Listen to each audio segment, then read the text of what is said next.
কোনো জায়গা থেকে শিফটিং হলে ঘর গোছানো একটা পর্ব। আমাদের বেশ ধাপে ধাপে ১ মাস ধরে সেটা চলছে। আর আমরা একেবারে হয়রান হয়ে পড়ছি। কারণ যেগুলো ভেবে এসেছিলাম সেগুলো আসার পর করতে গিয়ে মিলছে না। যেমন এই গ্যাসের ওভেনটা যার কাছ থেকে ভাড়া নিয়েছিলাম তার বাড়িতেই ছিল এবং তিনি বলেছিলেন এটা আমাদের ব্যবহার করতে। কিন্তু পরবর্তীতে এটা আমাদের পাল্টাতে হলো, সে গল্প পরে বলছি। এবার বলি এই ডোর ফিলারটার কথা। আমরা যখন এসেছিলাম মানে বাড়িটা নেব বলে দেখতে, তখন দেখেছিলাম দরজার তলায় বেশ খানিকটা ফাঁক।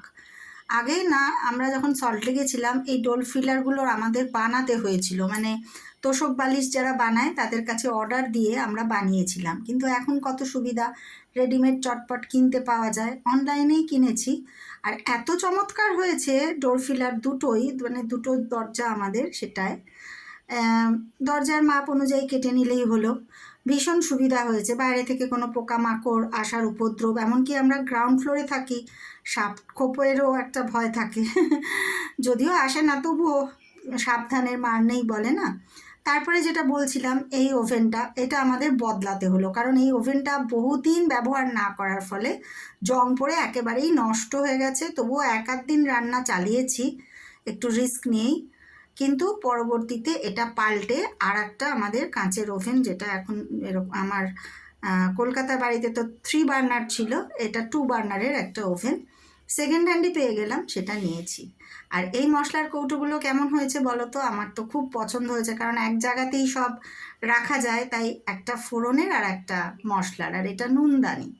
আর গ্যাসের পাশেই রেখেছি কতগুলো আমাদের রোজকার ব্যবহারের ইউনিট, যেমন জল গরম করা, এয়ার ফ্রায়ার, তারপরে একটা ছোট্ট মিক্সি আর টোস্টার।